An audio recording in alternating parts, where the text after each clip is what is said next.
प्रधानमंत्री जी ऐसी एक कह सकते हैं कि एक पनौती है। ये प्रधानमंत्री जी अमेरिका गए, मेरे को बताने की आवश्यकता नहीं है ट्रंप का क्या हाल हुआ है, ठीक है।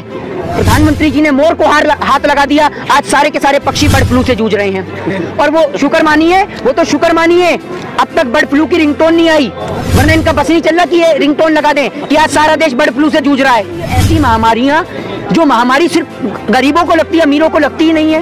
इनके पास ना जाने ऐसा कौन सा पतंजलि का चूरन है या पता नहीं कौन सा चूरन है कि ये बिहार में चले जाते हैं तो कोरोना भाग जाता है और बिहार से वापस आ जाते हैं तो वापस से कोरोना हो जाता है। क्या ड्रामा है ये? देश की गरीब जनता से नमक तेल और रोटी छीनने वाले उनकी थाली से देश के पहले प्रधानमंत्री हैं नरेंद्र दामोदर दास मोदी जी। देश के किसानों को सड़कों पर लेकर आने वाले देश के पहले प्रधानमंत्री हैं नरेंद्र दामोदर दास मोदी। आप देश के किसान के लिए ऐसा दिखा रहे हैं कि किसान तो भाई यहाँ आके रोटी खा रहा है, किसान तो यहाँ पर आके जींस पहनना है। आपके भैया ये आपकी तरह नहीं है ना कि कच्चे में घूम लेगा, निक्कर में घूम लेगा, हाफ पैंट में। ये देश का किसान है, जींस तो पहनना है। ऐसे लोगों के लिए बोलेंगे नहीं तो आपके और हमारे ऊपर चाय वाले और समोसे वाले ही राज करेंगे।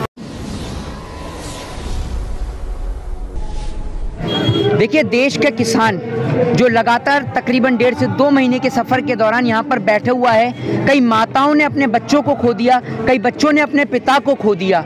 और देश के किसान को किस नाम से संबोधित किया जा रहा है, शायद पूरा देश आज उस नाम को जानता है। कश्मीर से कन्याकुमारी तक आज देश के किसान को देखने वाला हर एक व्यक्ति आज देश के किसान के लिए उसके दिल में जो भावना जगती है उसके कारण आज वो उठ के यहाँ से यहाँ तक आया है।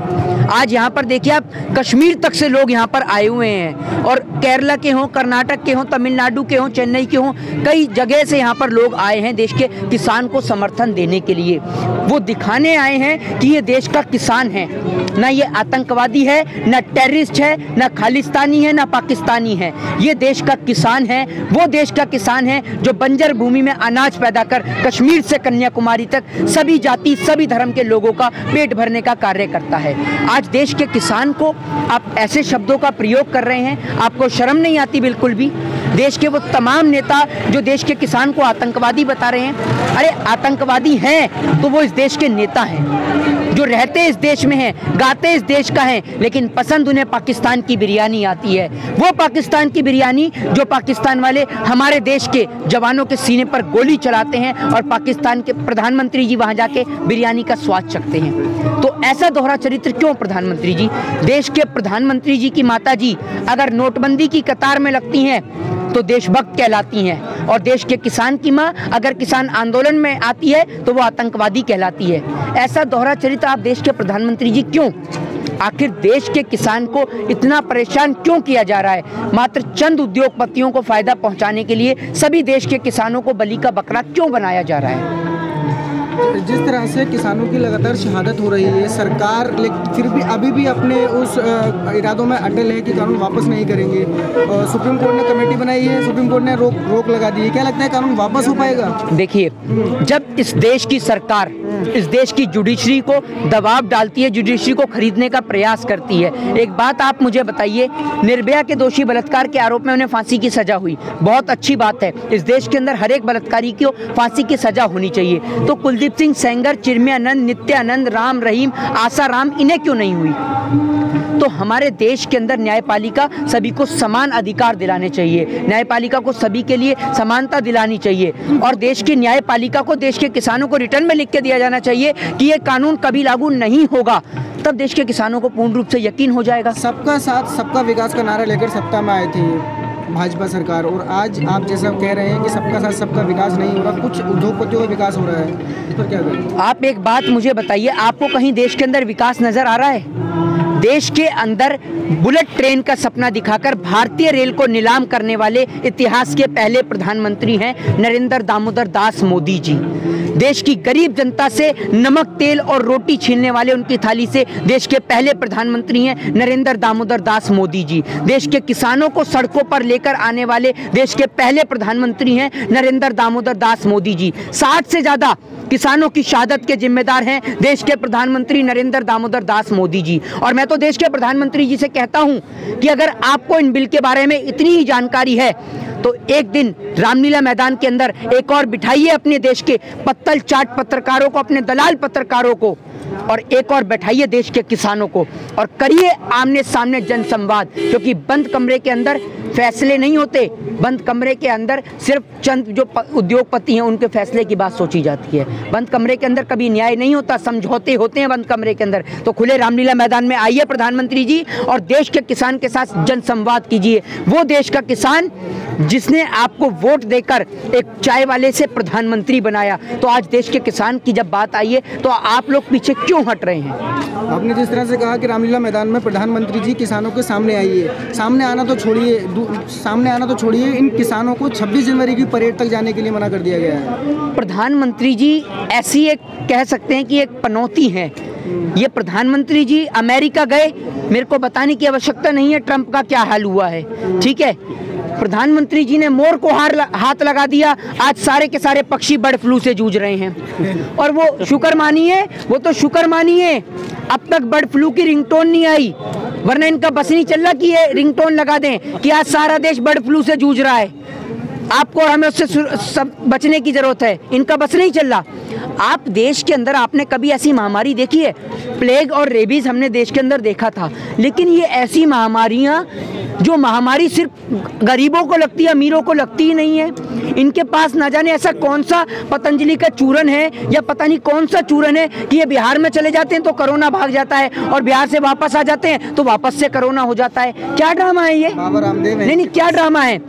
बाबा रामदेव को तो सबसे पहले कोरोना की वैक्सीन लगानी चाहिए, क्योंकि उनकी जो 1.25 आंख वाली आंख है वो 1.25 से 2 तो हुई नहीं।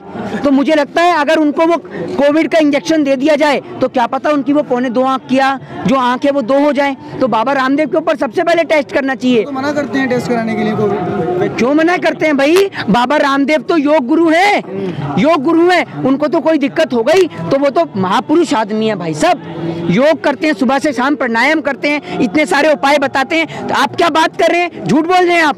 बाबा रामदेव जी मना ही नहीं कर सकते इंजेक्शन लगवाने के लिए, वो तुरंत चुटकियों में पतंजलि से इलाज ढूंढ देंगे। आप देखिए बाबा रामदेव जी कहते हैं सालों पुराना नमक खोद के लाए हैं पहाड़ों से, जैसे अगर, और नीचे एक्सपायरी डेट दे रखी होती है, जैसे अगर बाबा रामदेव जी वहाँ हिमालय पे पहुँचते नहीं तो नमक वहीं एक्सपायर हो जाता।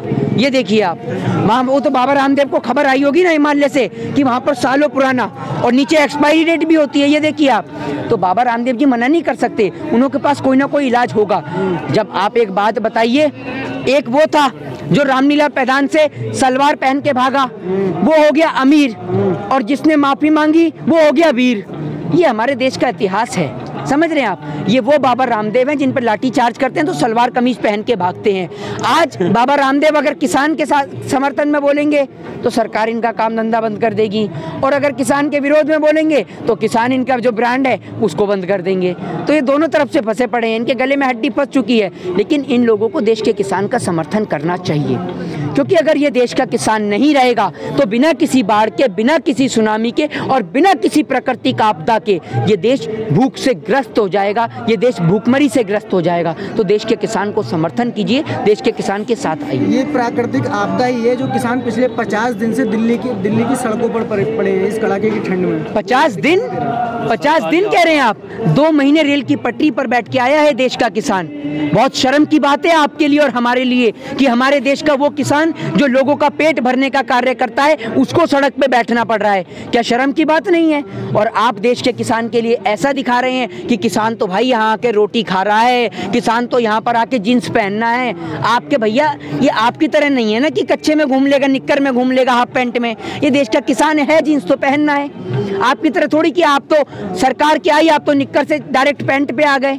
तो भैया देश का किसान है, देश के किसान को, और बल्कि हर एक परिवार के एक सदस्य को तो कम से कम देश के किसान को समर्थन देना चाहिए, क्योंकि ये देश का किसान है, ना आतंकवादी है, ना टेररिस्ट है, ना खालिस्तानी है, ना पाकिस्तानी है। ये देश का किसान है तो इसको समर्थन दिया जाना चाहिए। जय हिंद, जय भारत। एक आखिरी सवाल, 15 तारीख को मीटिंग होने वाली है, क्या लगता है कि मीटिंग में क्या होने वाला है? इतने दिन से क्या हो रहा है? तो बस वही होने वाला है। अगर कुछ करना होता है ना जब आप एक बात मुझे बताइए, प्रधानमंत्री जी अपनी माँ से मिलने जाते हैं तो 100 कैमरामैन साथ लेके चलते हैं। तो जब ये किसान बिल को अगर वापस लेंगे तो क्या आपको लगता है कि ऐसे वापस लेंगे? भाई साहब, विदेश तक हाहाकार कर देंगे प्रधानमंत्री जी, समझ रहे हैं आप? तो उसके लिए कोई मीटिंग नहीं बिठाएंगे, खुले में अनाउंस कर देंगे। तो मीटिंग तो सिर्फ एक औपचारिकता है।